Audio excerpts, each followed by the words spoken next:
Meus irmãos, boa noite a todos. Vamos dar início a mais um estudo do Evangelho. Boa noite, Zélia. Boa noite, Rita. Boa noite a todos. A nossa prece inicial, vou fazer um texto que é uma prece, que fica tudo numa coisa só. É do livro Bênçãos de Paz, capítulo, é no início do livro, né? Prece de Limiar. Senhor Jesus, laureada pelos avanços da inteligência, a Terra se engalana nos cimos da evolução. A ciência investiga e alcança as entranhas do mundo físico e dos caminhos do mundo mental. Estudos, pesquisas, experiências e descobertas desnudam a vida planetária e propõem soluções justas aos problemas da forma. Entretanto, Senhor, na retaguarda desta legião de brilhantes valores do cérebro, arrasta-se o comboio das necessidades espirituais. Do campo de trabalho em que se agitam os militantes menores da renovação, falamos nós também, invocando-te a bênção, porque necessitamos da máquina e do cálculo que nos descansa nos braços, mas precisamos igualmente, e mais ainda, do equilíbrio e da paz, que nos asserenem os corações.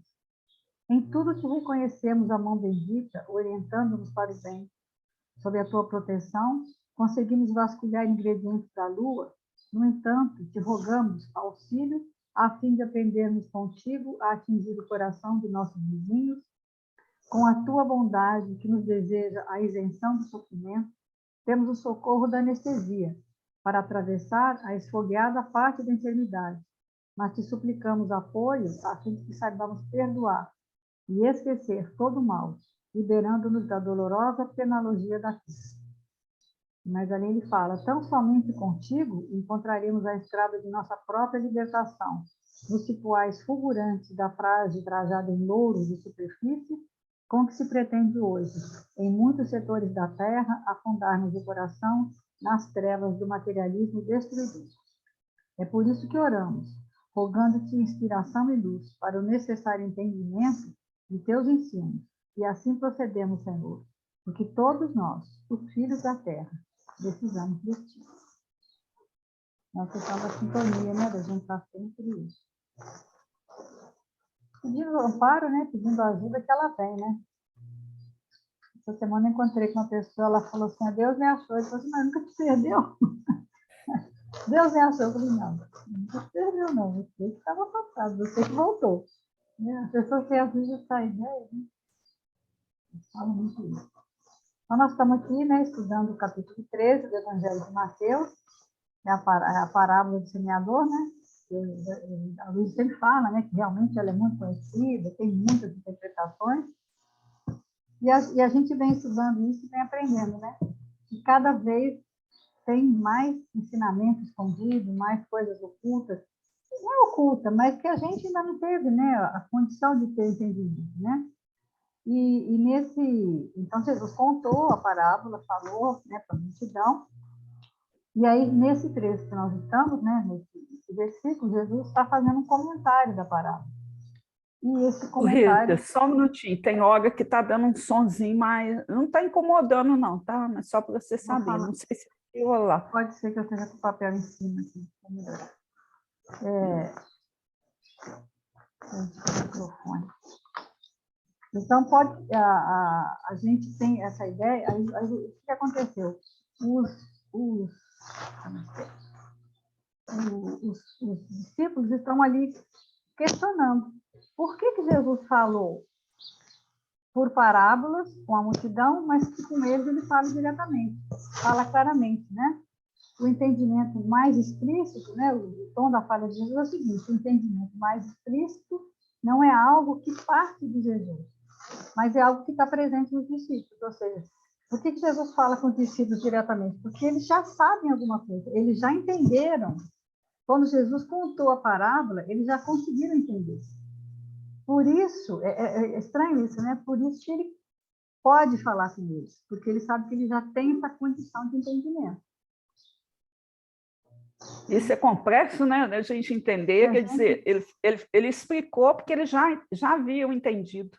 Então, é muito... E para a multidão, ele não explicou, porque ele não tinha entendido. Né? E aí a gente fica pensando, né? É um paradoxo muito grande isso, né? Uma pessoa que lê a primeira vez isso, a gente mesmo, né? Se você passar um exercício tudo, você vai ler, mas como é que era isso mesmo? Você vai ter que voltar para trás para ver o que está acontecendo, né? Então, o que eu mesma já tinha lido essa página várias vezes e não havia tido esse entendimento que ele explicou agora, né, para a gente. Então, quer dizer, é como se fosse o reforço do aprendizado, né? Você já entendeu aquilo, mas eu vou te dar um reforço em cima daquilo que você entendeu. Muito bonito, né? Uma explicação melhor, né? Um entendimento maior. Então, o versículo é do capítulo 13, né? Versículo 12. 12? 12. Mateus 13, versículo 12. Diz assim: pois aquele que tem, lhe será dado, e terá com abundância. Mas aquele que não tem, até o que tem será tirado dele. Ou seja, é um outro enigma, né? Esse aqui é um enigma que a gente, quem ouve a primeira vez, ou a gente mesmo se esquecer do que a gente está aprendendo hoje, que é só no finalzinho mesmo que a gente vai conseguir captar, né? Agora, hoje, por exemplo, depois que você faz isso tudo, você volta e lê o versículo, você tem esse entendimento, né? Porque ele diz o seguinte, que o evangelho a gente não entende com cérebro. A gente entende, né? Ele fala assim, mais do que com o coração, com o humor. Né? Você tem que estar com a mente elevada, preparado, você tem que se preparar para fazer um estudo, para poder depois... E é engraçado que justamente esse estudo aqui, eu tive uma dificuldade muito grande, mas muito grande mesmo, de conseguir fazer. Porque é a primeira semana, para nós que estamos gravando, é a primeira semana do mês que eu tenho muitas questões da parte material, tem que montar folha de pagamento, tanto do asilo quanto da loja, um final de ano, né? Então, a gente está atribulado, um monte de... A gente sempre, lá nas questões, tem passado por um monte de treinamentos, lives e essas coisas todas que tem a ver não com a parte espiritual, mas com a parte organizacional. Isso tudo tira a gente dessa faixa vibratória necessária para você fazer um estudo. Então, eu sentava, mas não conseguia, sabe? Não conseguia.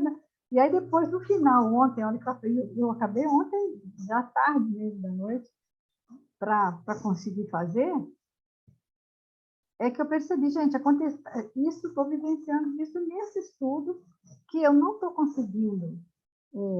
Quando eu cheguei nessa parte aqui agora, eu falei, poxa, por que eu não consegui? Porque eu não estava no clima. Você tem que estar no clima para poder entender. Se você não está, se você está em outra faixa vibratória, não tem como você está numa faixa materialista, horizontalizada, não tem como você entender e captar esse recurso. Né? Então, eu mesma, né, quando ele falou isso, né, estudando essa passagem, eu mesma me perguntei, sabe? Foi uma pergunta que eu me fiz. Porque eu sou uma pessoa que eu gosto extremamente de ler, leio bastante. Mas por que a leitura ainda não está tendo aquele clima de praticidade, sabe? As questões da minha vida ainda não são tão embasadas naquilo que eu aprendo em termos de doutrina. Aí a resposta que veio para mim, eu acredito que se todos nós pagarmos para ver fazer uma reflexão em cima disso, é o seguinte: quantas vezes a gente lê, mas não está com essa predisposição, né? Você faz mais um estudo mecânico, mais uma leitura mecânica, sem penetrar ali, né? Uma coisa que ele falou assim, às vezes você abre uma leitura, e acontece muito comigo, aí você fala assim, nossa, essa leitura aqui está viciada, eu estou abrindo, e sempre estou abrindo um acaso e cai no mesmo lugar. Aí ele chamando a atenção da gente, né? Porque, de repente, ali no meio daquela leitura toda, tem algum ensinamento que você está precisando muito, mas que a gente não tem os olhos de ver, né? Porque a gente não está num clima. Então, quanto que é importante assim, a gente buscar essa sintonia, ter esse humor, essa predisposição. Não adianta fazer uma leitura atribulada quando você está, sabe, com 1000 outros pensamentos. É realmente ter um foco, né, de aquela sintonia necessária para você assimilar a lição ali. Uma mínima preparação, né? Uma mínima preparação. Porque é o que ele fala, é estranho, né? Porque aí fica também paradoxo, né? Para você ter, para receber entendimento e serenidade, você tem que estar sereno. Mas se você está buscando, como é que você pode estar? Mas você tem que ter um mínimo, né? Tem que ter uma portinha, uma fresta para ser aberta, um mínimo de energia, né? Uma faísca, como se fosse uma faísca, eu acho, né? É Então, aquela passagem de Jesus que ele pergunta, né? Quantos pães tendes? Quer dizer, eu também é lembrei dela, necessário né? que a gente tenha Ou dos alguma peixes coisa, né? também, né? É. Jesus podia ter criado os peixes, mas ele não fez, né? Ele pediu que tivesse pelo menos um pouco. É do pouco Qual a sua que parte? vem, é onde vem a abundância, né? A palavra, a gente vai estudar a palavra dar e ter, né? Mas importante também no versículo é essa palavra abundância. Da onde vem essa abundância? Do pouco que você ofereceu. Se você não tem nada para oferecer, né? Eu lembrei também do livro dos Espíritos, né? Porque eles falam assim, se a pessoa não acredita em espírito, fecha o livro. Você acredita que tem espírito? Tem. A pessoa não acredita, não tem, fecha o livro, vai embora. Por que você vai falar com você? Como é que você vai falar com uma pessoa que não acredita? Né? Então, a gente tem que ter bom senso nessas horas, né? E aí ele fala, né? Ele está 9 agora jamais, né? Porque quando ele está gravando já foi um ano atrás, né? Ele está gravando lá no princípio da pandemia, esse episódio. Então ele fala que são 9 anos de estudo. Nós também já estamos aqui. Quem continuou é porque teve interesse, nós mesmos, né? Se a gente não tivesse aprendendo, se não tivesse curiosa, pelo menos curiosa em ter esse conhecimento, a gente não teria dado continuidade. Não está me dizendo nada, isso não está tocando no meu coração, mas é você, à medida que você vai adquirindo, é uma caminhada, né? E aí, porque você vai tendo, e porque já tem, que fica mais fácil, cada vez fica mais fácil de assimilar. Então, quando ele fala alguma coisa hoje, para nós é mais fácil de ter entendimento, porque já ficou alguma coisa sedimentada, né? Eu achei interessante também quando hoje, né, com essa questão da internet, né, que a gente tem acesso a inúmeras lives, inúmeras palestras, né? Aí ele chamando a atenção, né? Não é a quantidade, é a qualidade, porque adianta você assistir 1000 e não assimilar nada de nenhuma, né? Então, de repente, se você buscar uma palestra, assistir, parar, refletir, eu acho muito importante a gente fazer esse link, né? Por isso que eu gosto desse estudo do Mildin, que ele vai fazendo o link com a nossa vida diária. Então, aí você vai trazendo um ensinamento para você. E aí, quando você consegue fazendo isso, você vai tendo mais entendimento a respeito do que seja a sua sombra e aquilo que realmente, assim, se aceitar com aquilo que você é e ter esse desejo de mudança, de transformação, né? Então, é muito, muito importante isso, essa questão da gente conseguir fazer, mas fazer assim, com esse entendimento que é preciso trazer algo daquilo do conteúdo para a nossa vida. Porque é o que ele fala ali, essa questão da pandemia, né? Porque ele está lidando muito, porque está lá no começo da pandemia. Então, a questão do isolamento. Deus fez o quê, né? Eu penso assim, parece que Deus fez igual a mamãe quando põe um filho na frente do outro, sabe? Que as crianças estão brigando, agora vocês vão ficar aí de castigo um na frente do outro. Então, Deus mais ou menos fez isso, né? Questão, botou todo mundo isolado, porque as pessoas estavam usando o trabalho, o shopping, a vida social, tudo de fora, como mecanismo de fuga, né? Para não ficar, né, convivendo, para evitar a convivência familiar ou com os mais próximos. E a pandemia colocou isso em xeque. Aí ele até fala que mas aí como a gente ainda tem essa necessidade e muitos não enxergaram ainda isso, ou não estão dando conta, porque a gente também não dá conta, né? A gente foi para a internet.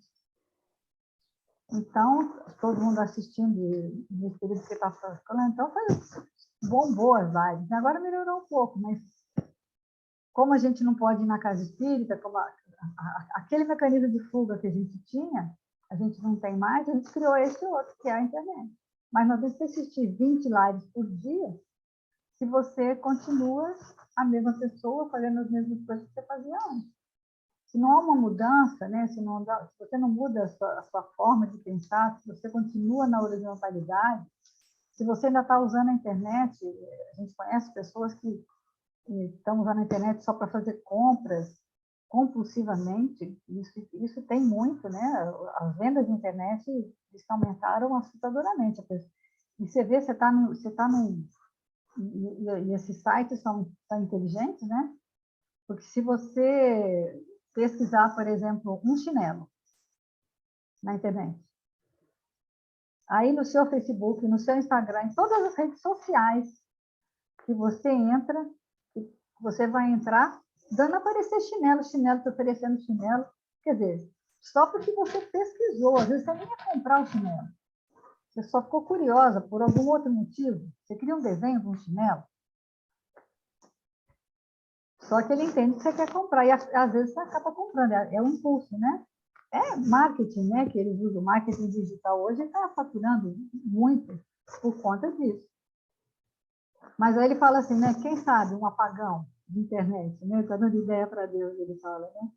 E essa semana, engraçado que eu fiquei. Olha, uma das dificuldades que eu tive para fazer o estudo, no dia da chuva, acabou a energia aqui às 8 horas da noite, e só voltou no outro dia às 10 horas da manhã. E aí, o que eu tive que dar prioridade? Para o estudo? Não. Eu tive que dar prioridade para a folha de pagamento.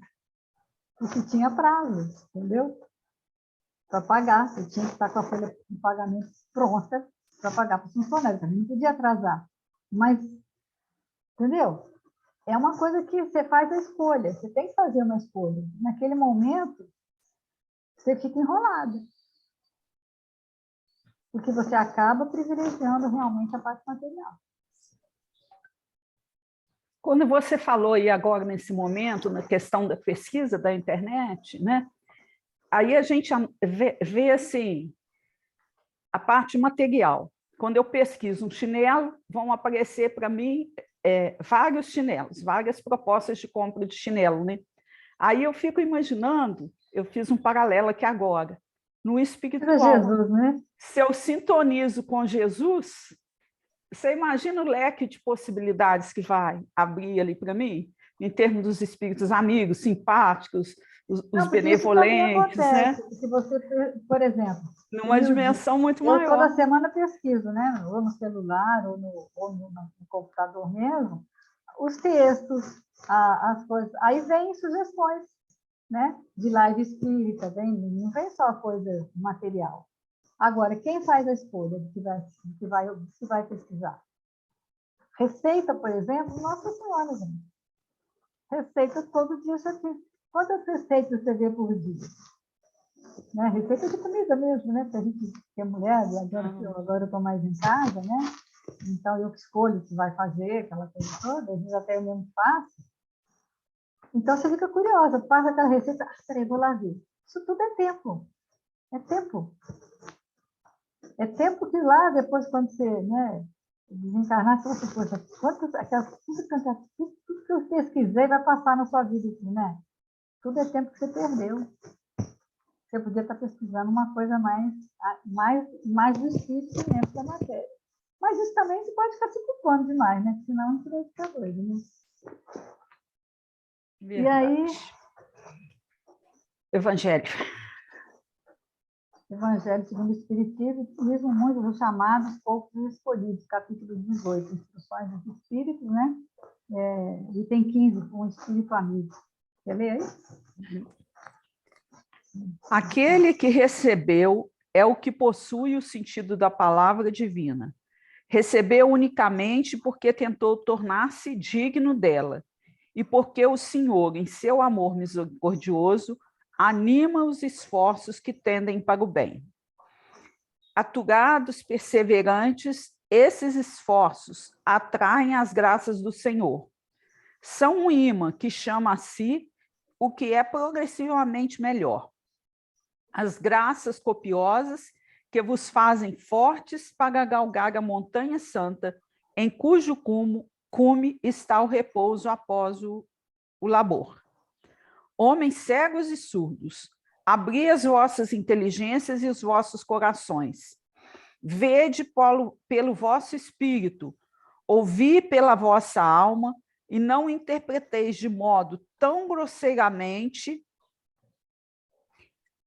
injusto as palavras daquele que fez resplandecer-se aos vossos olhos a justiça do Senhor.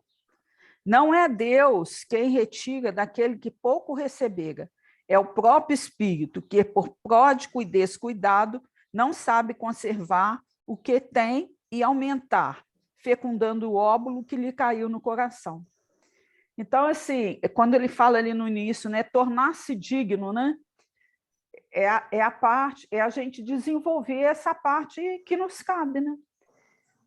Quando a gente se torna digno, a graça de Deus está aí, abundante, que a gente vai estabelecer essa sintonia de humor, de bom astral, de querer melhorar, de se sentir melhor, né?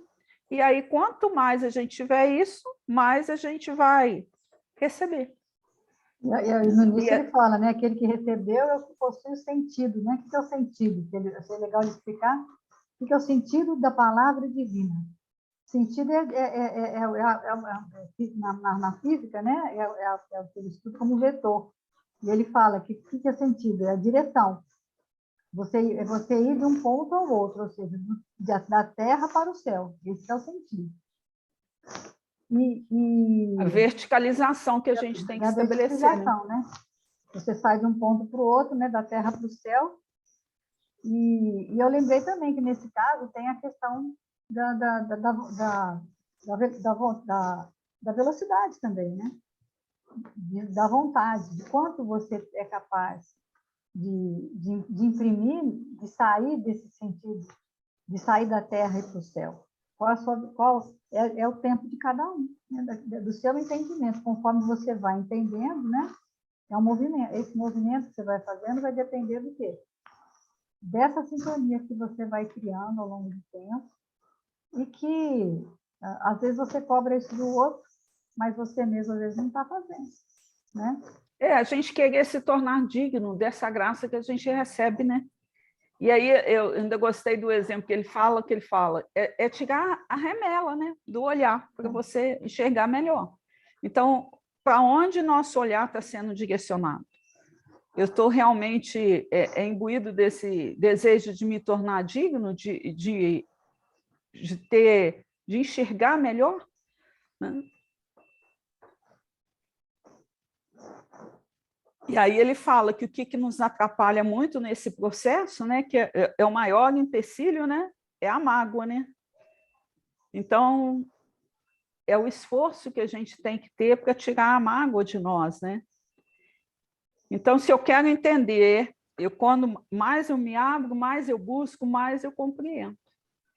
Ele dá o exemplo do André Luiz, né? A gente acha que o Clarencio não estava perto, não estava ali, né? Que o Clarencio estava longe, quando ele fez a prece, o Clarencio veio. Não, na realidade, ele estava sempre por ali, sempre passava por ali, só que quem não estava vendo era o André. E nós, muitas vezes, né, a gente faz isso, né? Porque você não estando em sintonia, a gente acha que o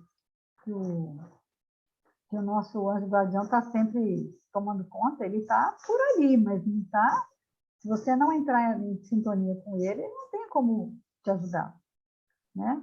E às vezes até a gente vê isso, por exemplo, às vezes, a dificuldade que a gente tem às vezes de ajudar o outro, né? Porque ele também às vezes não quer ser ajudado, então a gente tem essa dificuldade. E é a mesma dificuldade que a espiritualidade tem. Porque ele fala, né? Como se tivesse um fio, né, desencapado, que não flui. E aí A espiritualidade não vai ficar perdendo tempo toda a vida com você. Ele deixa lá você com a sua mágoa, né? Aí ele corta, né? Ele corta os fios, mas só vai conectar quando? Quando você se livrar desse sentimento. Então, é o que ele falou desde o princípio, a questão de como está o seu humor. Mas é tão difícil, né, meu velho? Eu acho que às vezes tem vezes que você não consegue, não é sempre que você consegue estar, né? As energias, às vezes, te puxam muito, né? É complicado, porque elas são muito fortes, né? Porque estão em nós também. Existe Na realidade, é aquilo que está na gente, né? Eu vejo a gente muito como uma criança birrenta, que a nossa visão é muito limitada. Aí, quando a coisa não sai do jeito que você quer, do jeito que você acredita que é certo, aí nesse minuto você já perdeu a sintonia. Quando a gente cria essa... Eu estou falando por mim, não estou falando por ninguém. É desobediência a Deus. Sabe? Aí, quando eu desobedeço, eu perco a confiança, porque eu acho que a minha visão em termos de mundo é melhor para aquele acontecimento. E aí eu me afasto dessa graça e não consolido esse amparo todo que existe ali, né, o tempo todo. Igual você falou assim, no Livro dos Espíritos, tem uma passagem do Anjo Guardião, que eu acho que é uma leitura que a gente tinha que fazer assim, direto, para entender que quando ele fala, você pode conversar com ele, você pode...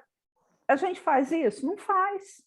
Nossa, aí às vezes você fica nessa reviravolta da vida, aí de repente, o dia que você lembra, aquilo te dá uma culpa mesmo, né? Um remorso, meu Deus do céu, eu esqueci, não lembrei. E às vezes eu acho que todo mundo tem uma ideia, não de quem seja, né? Mas assim, você acho que cria uma certa figura na sua mente, seja feminina ou masculina, mas uma figura na sua mente de quem seja esse tipo, né? E aí, quando você visualiza isso, eu acho que você vê que você ficou tantos dias assim, sem nem lembrar dele, né? Sem nem passar pela sua ideia que ele está por ali. Isso é muito complicado, né? E às vezes, eu acho que também está falando muito texto, é que a gente acha muito que as coisas acontecem para os outros. Quando ele fala para você, você abre o livro e fala abre o livro ao acaso e acha que, não, isso não era para mim, era para o outro. Um sonho que você... Essa semana aconteceu um negócio engraçado todo você está falando, fulano tinha que ter... Igual nas relações familiares, né? É o marido que tinha que ler, esse o filho que tinha que ler, mas e com você? Qual é a sua... Essa semana aconteceu, eu tive um sonho com um marido mesmo. E aí fiquei preocupada com ele pela questão do sonho e tal. Aí entrei em contato com mensagem só pelo celular mesmo, comecei a conversar e tal. E no sonho a gente estava assim, meio que perdido, num labirinto, alguma coisa assim, sabe? E aí eu fiquei preocupada, olha só como é que a minha mente é, gente, né? Fiquei preocupada com ele, para mim ele estava perdido. E eu estava ali, olha só, né, como história, né? Só que ao longo da minha conversa, eu acabei falando, sabe uma coisa? Eu acho que o negócio não era comigo, não era com você, não, era comigo. Entendeu? A perdida ali era eu, ou nós dois, não sei. Mas se a gente estávamos na mesma barca. Entendeu? Então, quer dizer, a gente às vezes não entende, porque são enigmas, né? E assim como Jesus trazia enigmas, a vida traz enigmas para a gente diariamente. Mas se você está desatento, se você está ligado só nas coisas materiais, se você não tem essa luzinha, pelo menos mínima, para você sair dessa situação, você embarca, como muitos embarcam, né? Então, você vai para o outro texto já? Você terminando isso? Não, no Evangelho tem mais uma parte que ele falou, queixe-se do verdadeiro autor de suas misérias, e arrependido e operoso, meta corajoso, mãos à obra. Arroteie o solo ingrato com o esforço de sua vontade. Lavre o fundo com o auxílio do arrependimento e da esperança. Lance nele, confiante, a semente que haja separado por boa dentre as más. Regue-o com o seu amor e a sua caridade. Ânimo, trabalhadores, tomai dos vossos arados e das vossas charruas, lavrai os vossos corações, arrancai dele a cisânia, semeai a boa semente, que o Senhor nos confia, e o orvalho do amor lhe fará produzir frutos de caridade. Quer dizer, quanto mais a gente trabalhar, né? Ele chamando a atenção para a gente, que a gente é como se fosse um imã, né? O que eu atraio? Então, eu tenho que compromisso, né? A semente está aí, vamos sintonizar com ela e fazer a parte que nos compete, né? Porque ele fala que muitas pessoas abandonam porque não entendem, né? Não entendem. E isso tudo requer tempo, persistência, entendimento, né? E a gente tem, às vezes, pressa, né? Mas vamos fazendo devagar, com persistência, né? Que aí a coisa vai fluir. É o Fonte Viva agora, né? Ante a lição.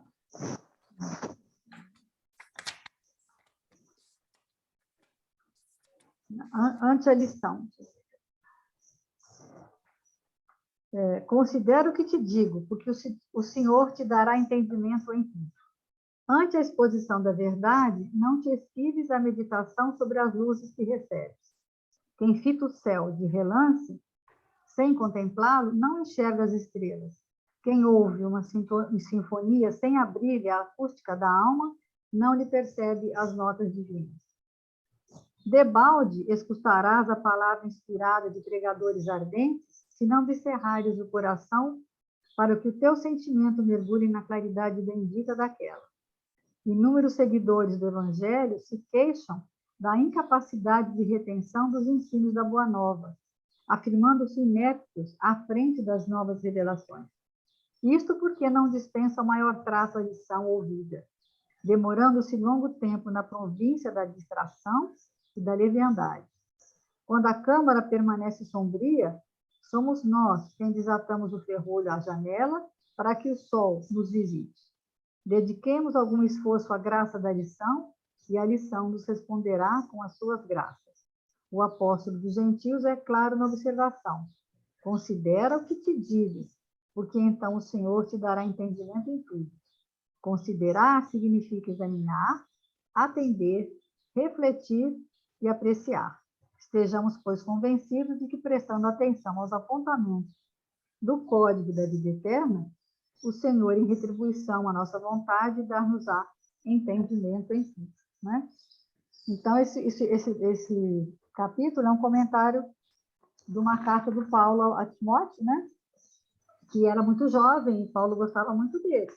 Então, quando ele fala considerar, né? Considerar o que eu te digo, parar, né? Para pensar, se você fizer um mínimo esforço, né? Que Deus vai te dar entendimento.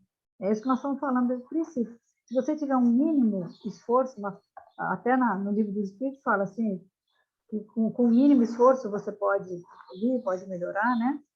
Então, a gente... Aí ele fala dos comentários, né? Às vezes, quando nos comentários as pessoas falam assim, Luiz, eu não entendi isso. Aí ele fala, eu vou explicar. Porque a pessoa está procurando, né? Eu não entendi bem isso que aconteceu, você pode me explicar melhor? Agora, quando a pessoa fala assim, não concordo. Aí, não concordo, não concordo. Não tem como você discutir com uma pessoa que já está se dispondo, né? De forma contrária, né? Então, ele fala, né? Que pode um estudo bom tem que durar mais do que aquela hora, né? Quando você assiste uma palestra. Eu lembrei quando as pessoas saem às vezes na casa espírita, né? Nossa, a palestra foi ótima, foi maravilhosa, né? Gostei. O que estava falando mesmo? A pessoa é capaz de não, né? Não lembrar, porque aquilo não foi bonito só para ela. Ela achou lindo, mas não falou no coração. É igual esse texto que você tem falado essa semana, né? Que já tem o quê? Umas 2 semanas que a gente estudou e que você colocou aquele capítulo do livro Falando a Terra, que fala notícias, é um capítulo muito forte, que você não pode mostrar para qualquer pessoa. Porque tem que ter um entendimento muito profundo, não muito profundo, mas um mínimo entendimento, que é o que a gente está falando aqui, para você absorver aquilo, porque senão você acha que é uma coisa negativa, você acha que é uma coisa... É pesado, que é pesado, né? Ele fala muito da situação da desencarnação, né? Do que vem depois do túmulo, né? O além-túmulo, né? Que se fala muito disso. E se você passar por uma pessoa que ainda está em choque por uma perda, por uma separação, ele vai ter dificuldade. Ele, talvez, em vez de fazer um efeito bom, faça um efeito ruim para ele, né? Então, quando ele Eu fala... achei interessante, assim, quando... Ai, desculpe, te cortei. Não, pode falar, pode falar. Pode toda Não, que hora quando você estuda o Evangelho, na realidade, o que é complicado? Que você, de repente, você vai numa palestra, acha essa palestra maravilhosa, depois se apaga. Porque aquele estudo, ele tem que produzir você um incômodo. Tem que te incomodar. Porque à medida que te incomoda, aí você vai considerar todas essas questões, assim, o examinar, o atender, o refletir, o apreciar. Aí, quando eu examino, eu tenho que falar assim, isso serve para mim? Essa leitura está falando alguma coisa? Aí, o atender, né? Se serve para mim, qual é o caminho que eu preciso traçar a partir de então? E aí eu vou refletir, como que eu vou fazer essa mudança? E a ação é colocar aquilo tudo, né, em prática. E qual é a nossa dificuldade? Porque a gente quer alimentar velhas viciações. Então, às vezes, a gente usa esse estudo do Evangelho de achar assim, é o desculpismo que a gente tem, Rita. Ainda não está na hora, eu não estou pronto para isso. Ninguém está pronto para mudança. Mas você tem que botar a sua vontade, a direção e o sentido que você vai estabelecer, isso tem que ser meta da vida da gente agora.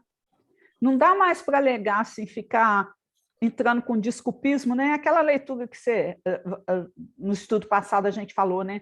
Do mas e os discípulos, né? Não dá mais para a gente ficar colocando o mas, né? Então, chegou o momento, está incomodando, é para incomodar mesmo. E esse incômodo tem que trazer para você mudança. Agora, não é a mudança no outro, é a mudança na gente. Em você. Né?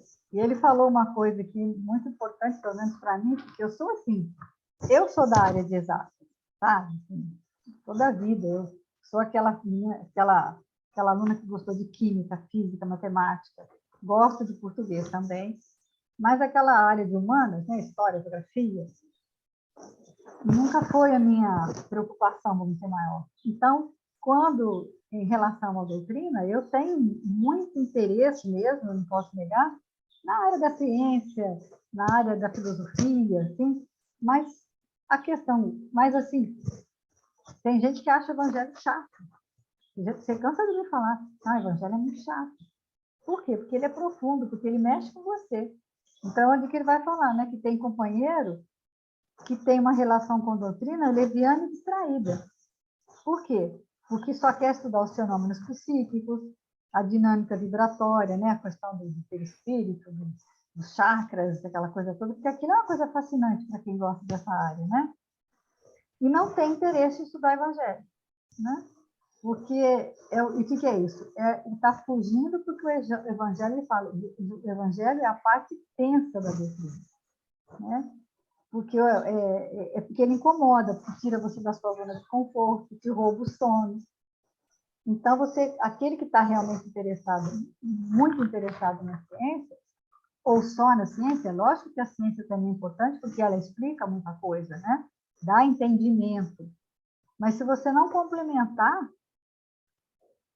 com a questão do evangelho e não levar isso, ele vai dar o exemplo do Nicodemos, né? O que o Nicodemos não entendeu? Né? Porque ele fala assim, você entende as coisas da terra, mas não entende as coisas do céu. Ele não entendia nem a questão... Aí ele vai falar, é interessante falar assim, por exemplo, os cientistas já estão, vamos dizer, começando a enxergar a ligação, né, do corpo, do espírito, do perispírito. Mas isso ainda é uma coisa da terra. mesmo que eles entendam, ainda não é uma coisa espiritual. O que Ele é entende espiritual? mais o processo biológico, né? Processo Que é capaz de biológico, ser comprovado. pode Agora, o que está até, oculto dentro desse processo, ele né? pode até entender que tem um processo espiritual que está, mas ele não consegue entender, por exemplo, ele não vai acreditar quando você diz para ele, olha, esse espírito que está vindo aí é aquele que matou o seu filho e agora vai ser seu filho. Isso a ciência ainda não deu conta. E é isso que a gente está vendo, meu Deus. Né? Eu me pergunto justamente isso, né? Por que, que a gente tem tantas dúvidas, ou não quer ver, né? Porque a gente ainda se incomoda. Então, você não quer encarar. Eu prefiro fingir que aquilo não está existindo, porque se eu estou ignorando, né? Eu não quero trazer essa sombra que existe em mim para a luz. Então, eu finjo que ela não está existindo, deixo escondidinha e vou fazendo igual criança, né? Vivendo a vida assim, achando que a gente está aqui só para o prazer, para o lazer, sem me aprofundar. E essa questão dessa engrenagem que é a reencarnação, né? Da gente reencarnar junto daqueles com os quais a gente tem dívidas profundas, tanto de um lado assim e vice-versa, a questão da reencarnação, e eu acho que é muito interessante de você enxergar isso, né?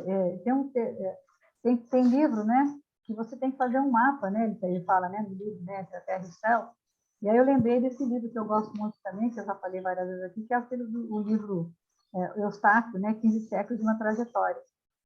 E nele ele explica até os tipos, tem uma reencarnação chave, tem uma reencarnação alternativa, tem a reencarnação preparatória.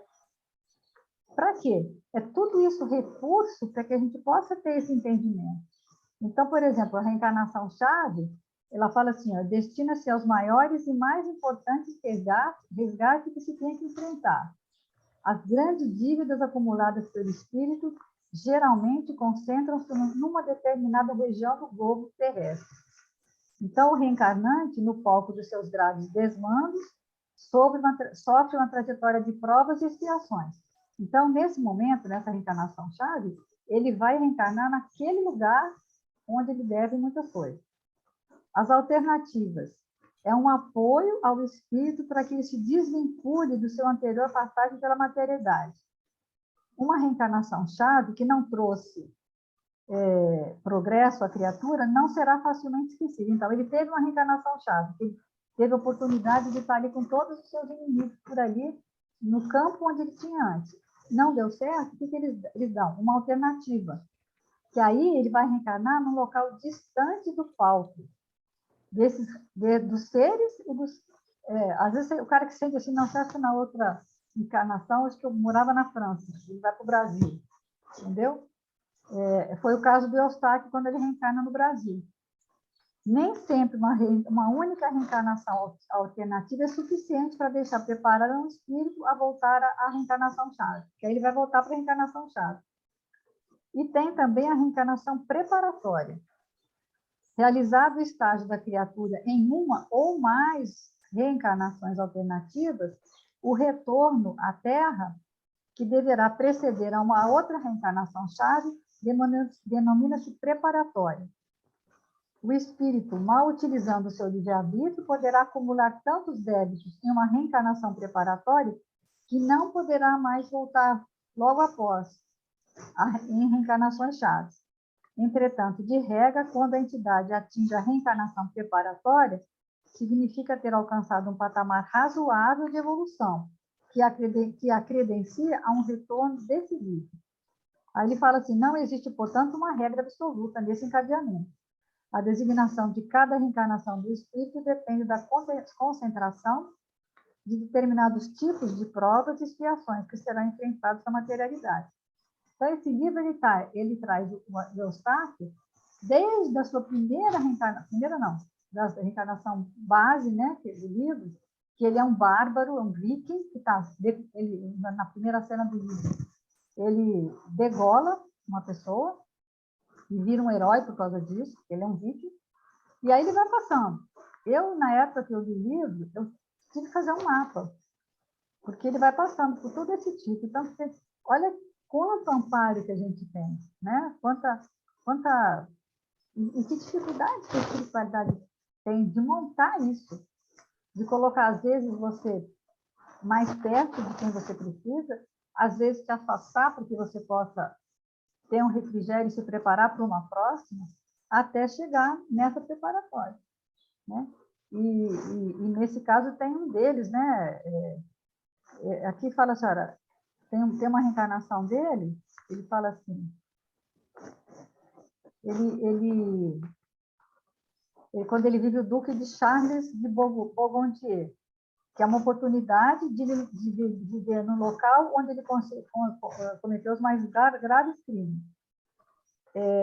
E aí, que ele sofre tanto, por longos 70 anos... Não, peraí, vou ver aqui para cima. Eu sei que ele se suicida. E depois que ele volta para o plano espiritual, ele descobre que só faltava 6 meses para ele desencarnar. Por causa disso, ele fica 70 anos de sofrimento no umbral, fica 5 anos adormecido, né? Por não poder suportar mais 8 meses. Era 8 meses de existência, entendeu? E aí ele perde um tempão porque não aguentou 8 meses. Um pouquinho mais ele teria... Então, quer dizer, essas reencarnações, né? Esse tipo de reencarnação, tem uma que ele vive, por exemplo, é uma alternativa, como uma camponesa de 14 anos de idade, filha de um vendedor ambulante, ladrão e mau caráter, que seduz a filha, perseguida por 3 irmãos mercenários e é vítima de estupro. Essa é uma das encarnações alternativas dele. Quer dizer, tudo isso para quê? Para preparar o espírito, para ele poder ter numa outra oportunidade, né? Porque Deus enxerga assim, né? Enxerga a distância, né? E enxerga para frente, não anda para trás, né? Mais alguma coisa desse trecho? E as possibilidades que a gente tem que entender é que, às vezes, a gente tem a ideia errada, né? Que a justiça de Deus é castigo. E a justiça de Deus, ela vem junto com a misericórdia, que você pode modificar tudo isso a partir do momento que você muda de sintonia. Quando você muda com sintonia, o trabalho no bem, por exemplo, os espíritos cansam de falar isso. Ele vai te sustentar. E, às vezes, você tem até algumas expiações aí, mas que elas podem se tornar menores, né? Num grau assim, muito menor do que aquilo que você precisaria pela força do amor. Só que a gente se distancia. Depois ele vai para o caminho verdade e vida, mas aí ele vai falar um pouquinho da intuição. Mas eu achei um texto aqui, eu achei tão bonito, é do Reformador, de fevereiro de 1960. Falei que é 1 ano antes de eu ter nascido. Olha que leitura bonita. A quem mais ama, amor mais amplo. A quem mais despreza, mais se evita. A quem serve, maior auxílio. A quem desajuda, embaraço maior. A quem aprende, firme lição.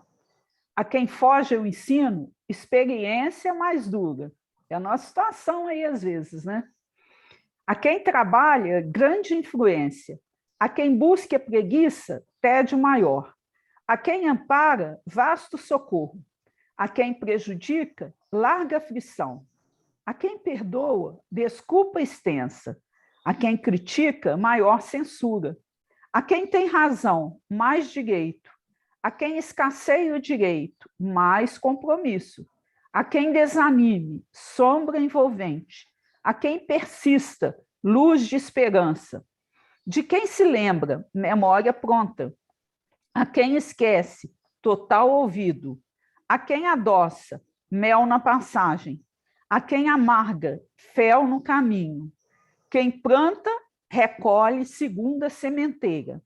Recebemos, por isso, em maior porção daquilo que mais dermos. Eis porque nos disse o Senhor, a quem mais tem, mais se lhe dará. Porquanto de tudo que entregarmos à existência, receberemos de volta em medida cheia e recalcada. Abundância. Bonita, né? Falou de Abundância. abundância, né? É onde ele fala, né?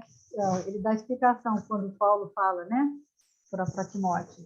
Considera. O que é o verbo considerar, né? E aí ele vai explicar que é examinar, né? O que é examinar? Examinar, atender, refletir e apreciar. Então, toda vez que você estiver diante de um ensinamento, você tem que parar para pensar. E não só deixar ele passar, né? Você lê e aquilo passa. Não pode passar. Ele fala, o que é examinar? Se for dito alguma coisa, né? Ou lido alguma coisa que serve para você, você tem que parar, né? Essa é o exame, né? A aflição. Depois eu entendi, atender. Se serviu, o que você tem que fazer? Né? Alguma coisa tem que fazer a respeito disso. Que você entendeu, né? E aí correspondeu. Aí vem refletir.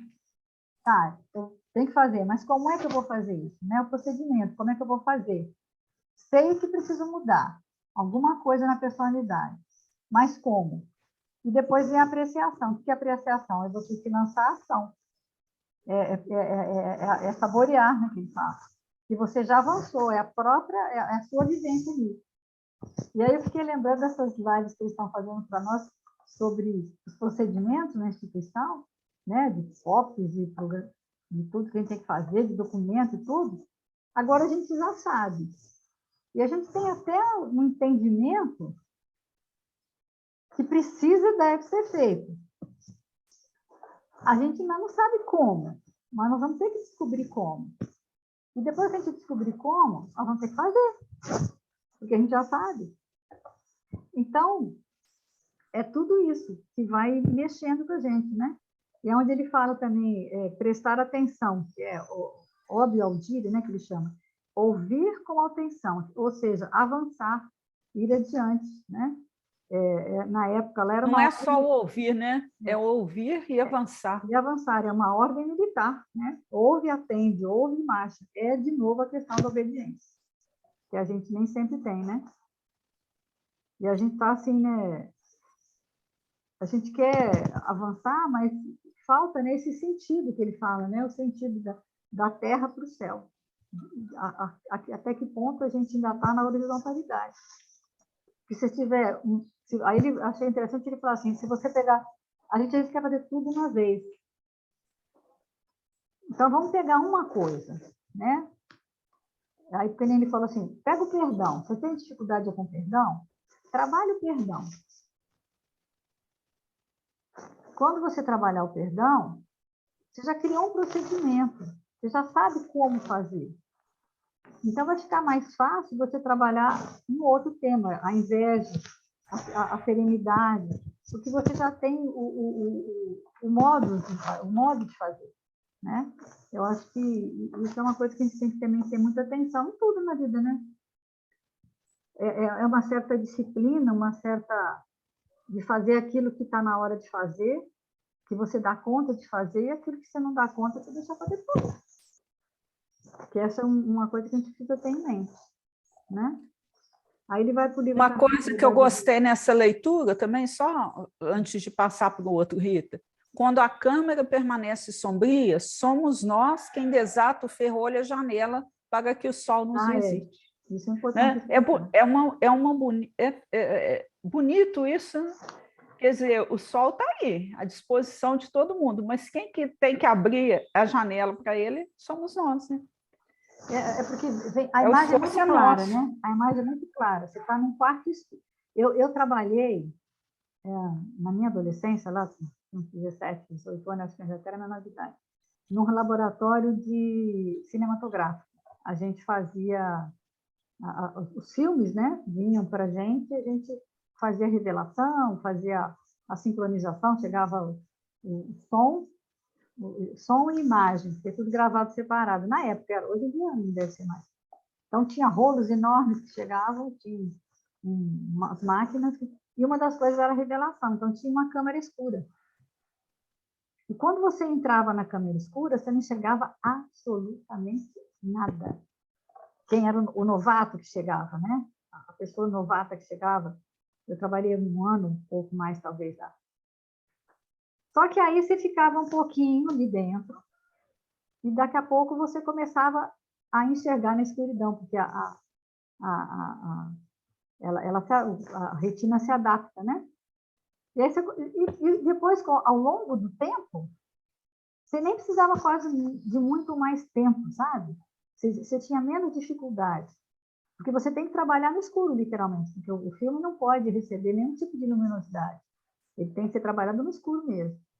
Então, é isso que ele está falando aí. Se você está num lugar escuro e precisa abrir uma porta,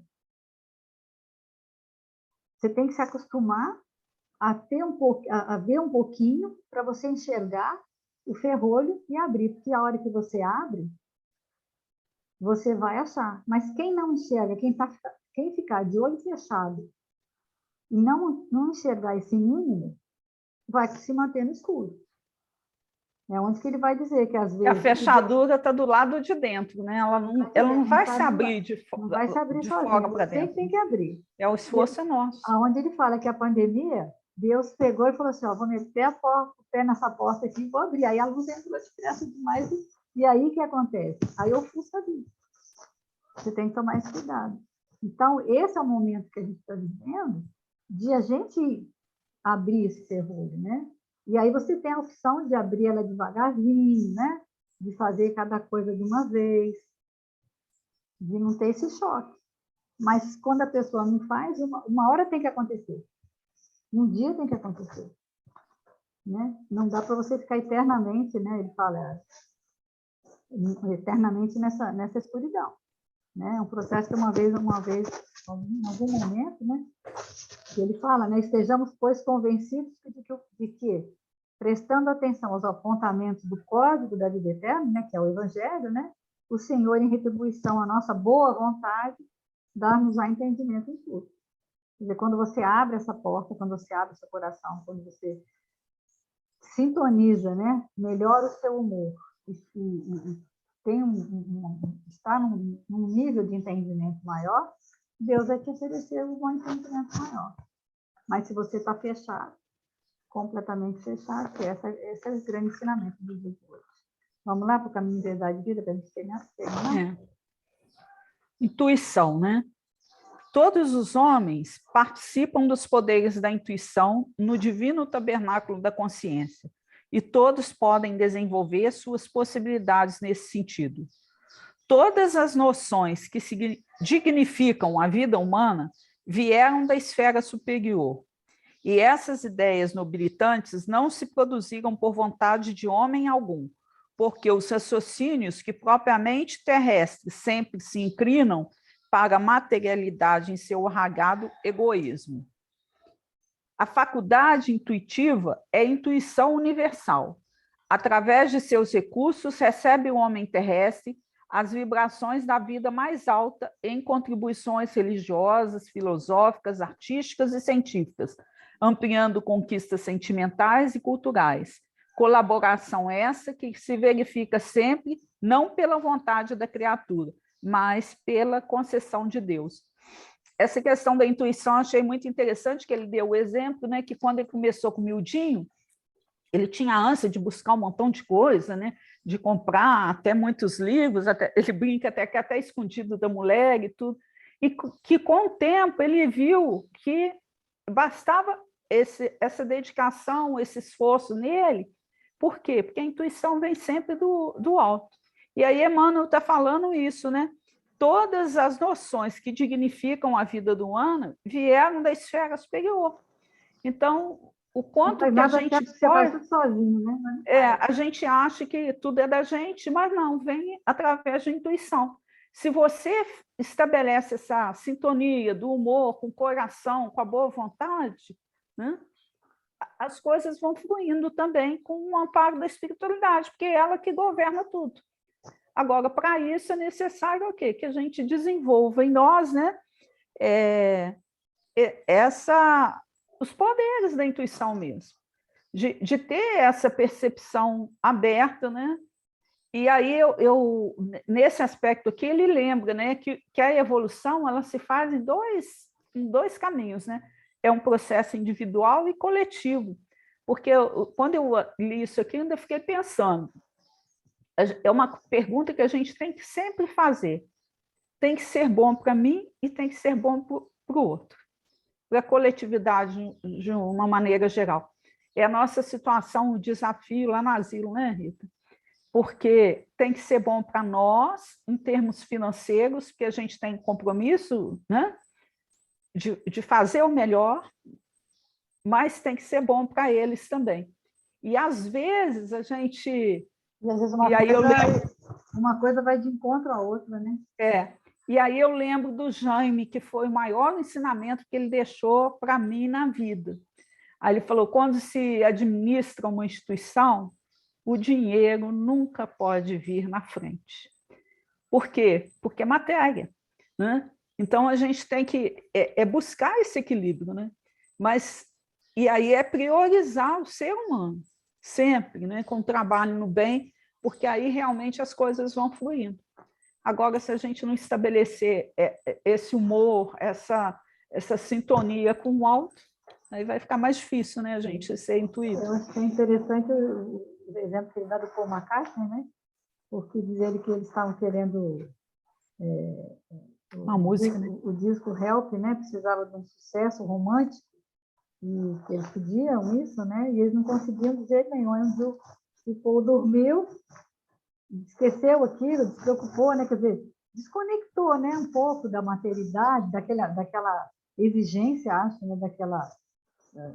Daquela coisa que tinha que ter, e relaxou, dormiu. Quando ele acordou, ele estava com o Yesterday na mente, né? Ele foi lá e perguntou, será que é meu mesmo? Era dele, mas em parceria com alguém, com certeza, né? Então... Mas é justamente isso. Às vezes você está tão embotado com as coisas materiais que é preciso o quê? Você estabelecer o astral, a sintonia, um ambiente mais de relaxamento, de calmaria, né? Por isso que os espíritos estão chamando muita atenção em todos os estudos que a gente faz, a questão da meditação, que a meditação é realmente você silenciar e se entregar a essa vontade divina. Eu acho que isso aí, no dia que a gente realmente aprender a fazer isso, a gente vai receber isso com muito mais facilidade. Que aí você já tem, né? Quando você faz esse processo, é a hora que você já tem. E se você já tem, é porque você se conectou, você está sintonizado, né? E aí o que acontece é o princípio, né? Será mais dado para você porque você já tem alguma coisa. E aí você vai ter em abundância, né? É o entendimento, a sintonia, essa conexão com o alto que vai fazer com que a espiritualidade tenha a oportunidade de te dar mais e aumentar aquilo que você já tem em mínimo, né? Mas, ao contrário, quem não tem, né? Quem não se preocupa com essa conexão, quem foge dessa conexão, se afasta dessas questões espirituais, né? Superiores, vai ler um texto desse aí, para ele não vai ter sentido nenhum, não vai poder entender, né? Porque aí é o versículo também. Ela já não tem, então a ela não será dado, né? Não vai ter aquele, né, que fala o insight, né? Porque eu lembrei da história, né, do Newton com a maçã, né? Se fosse na cabeça de outro que ela tivesse caído, o cara só ia associar, caiu uma maçã aqui. Maçã cai mesmo, né? Entendeu? Então, quer dizer, se você não tiver, na hora, sintonizado, vai ser só uma maçã. Né? Verdade. Aí ele fala, o coração tem que estar, né, aceso, né? Tem que é a luz que atrai a luz, né? E quando entra uma frestinha de luz, a escuridão termina, né? Interessante, né? Vamos lá. Muito bonito esse estudo de hoje. Gostei, aprendi muitas coisas. Eu também. Aprendi e vivi também. Esse texto, Notícias, acho que todo mundo devia, quem está em condição de ler, né, que se preparou, estudou, faz lá uma prece antes, medita bastante. Eu tenho lido. Ele, além de ser longo, ser longo, cada vez que você lê ele te dá uma paulada na cabeça de fazer assim, sabe? Deixar a gente Dá uma atordoada, né? estremecida boa, né? Esse é bom, né? Porque é aquilo que a gente estava conversando ontem, né? Por que que a morte dói tanto, se é algo previsível? Então, não é... A gente fala assim que é imprevisível, não, não é um imprevisto. A morte é um imprevisto? A separação é um imprevisto? Qualquer separação. Porque se é matéria, se não é espírito, não é imortal. Verdade. Então, não é imprevisto, está tudo previsto. Tudo que acontece para nós a nível material pode acontecer, é previsto, não é imprevisto. Só que a gente trata como se fosse imprevisto. Mas isso é outra reflexão. Que fica aí, 3 pontinhos. O que está previsto para você, que você vai considerar imprevisto? Né? Mas vamos lá. Para encerrar, também eu escolhi uma leitura, o título do capítulo é Meditação, é Múcio Teixeira, do próprio livro Falando a Terra, mas é muito bonito.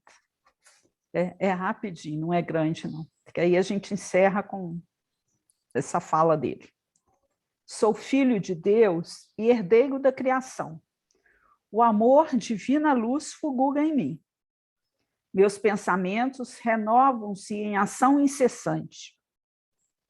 Cresço para a perfeição com meu trabalho de cada dia. Respiro em comunhão com a vida infinita. Vivo entre meu pai e meus irmãos, no silêncio e na atividade. Valho-me do discernimento para encontrar a verdade pela porta do bem. Estou aprendendo a encontrar a infinita sabedoria em todas as situações, seres e coisas do meu caminho. Minha vontade é a minha bússola no mar da experiência. Procuro no próximo a melhor parte. Esqueço todo o mal. Recebo as dificuldades como lições. Transformo-me naquilo que imagino. Reconheço que devo render culto à providência divina, servindo aos outros. A alegria é o meu crime. A confiança é o meu processo de realizar. Teço invisíveis laços para a materialização dos meus desejos. Todas as criaturas me ensinam algo de belo e útil. Agir para bem fazer é minha obrigação incessante. Em Deus, tudo posso. Uma semana de muita paz para todos vocês. Todos nós, né? Essa semana. Todos nós, né? Possamos colocar, pelo menos quantos por cento dá para colocar? Quem escreveu esse texto aí? Múcio Teixeira, nunca, não vi, não conhecia esse espírito, mas é bonito, né? Quando ele fala que ele teço fios, como é que é? Teço invisíveis laços para a materialização de meus desejos. Muito forte. Vamos deixar esse texto aí para reflexão do mês, né? Da semana, não. Juntar com aquele outro lá da... Vai ser outro livrinho, outro do Cabeceira, que tem que ser lido toda noite. Até semana, se Deus quiser. Até semana.